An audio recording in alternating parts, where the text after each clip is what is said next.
একজোট হয়ে 2001 সালে যেমন নির্বাচন করছিলেন তার চেয়েও বড় নির্বাচন করে ধানের শীষকে এখানে জয়যুক্ত করবে। বিএনপি জনগণের সব ধরনের সুরক্ষার দায়িত্ব নেবে বলে মন্তব্য করেছেন দলটির মহাসচিব মির্জা ফখরুল ইসলাম আলমগীর। শুক্রবার সন্ধ্যায় ঠাকুরগাঁও সদর উপজেলার দেবীপুর ইউনিয়নে নির্বাচনী জনসংযোগকালে তিনি একথা বলেন।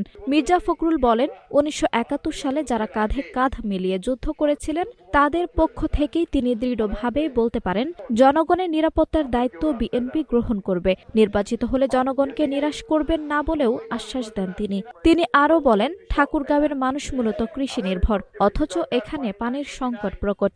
এই সংকট বিবেচনায় নিয়েই তিনি বরেন্দ্র প্রকল্প এনেছেন এবং কৃষকদের জন্য ভুট্টা চাষের উদ্যোগ নিয়েছেন। শেষে সবাইকে সঙ্গে নিয়ে ঠাকুরগাঁও সহ বাংলাদেশকে একটি সুন্দর রাষ্ট্র হিসেবে গড়ে তুলতে ভোট ও সহযোগিতা কামনা করেন বিএনপির মহাসচিব মির্জা ফখরুল ইসলাম আলমগীর। আপনারা সবাই আরেকবার একজোট হয়ে 2001 সালে যেমন নির্বাচন করছিলেন তার চেয়েও বড় নির্বাচন করে ধানের শীষকে এখানে জয়যুক্ত করবে। আপনারা যদি এই দেশের স্বাধীনতা বিশ্বাস করেন, আপনারা যদি এই দেশের শান্তিতে বিশ্বাস করেন, তাহলে 1971 সালে যারা আমরা কাঁধে কাঁধ মিলিয়ে যুদ্ধ করেছিলাম একসাথে, তারা আমরা জোর গলায় বলতে পারি যে আপনাদের সমস্ত সুরক্ষা সুসংগত দায়িত্ব নেব আমরা।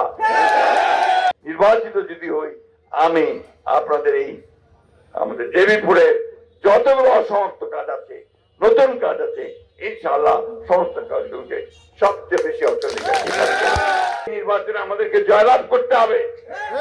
মির্জা আলমগীরকে এমপি বানানোর জন্য নয়, দেশ থেকে বাঁচানোর জন্য। ওই সব মুনাফিক মিথ্যাবাদী যারা মিথ্যা কথা বলে জনগণকে ভ্রান্ত করতে চায়, তাদের হাত থেকে দেশকে রক্ষা করতে হবে। দেশকে রক্ষা করতে হবে, হিন্দু ভাইদেরকে তাদের নিরাপত্তা দিতে হবে, মা বোনদের নিরাপত্তা দিতে হবে, কৃষকদেরকে তাদের পণ্যের ন্যায্য মূল্য দিতে হবে, শ্রমিকদের ন্যায্য হিস্সা দিতে হবে।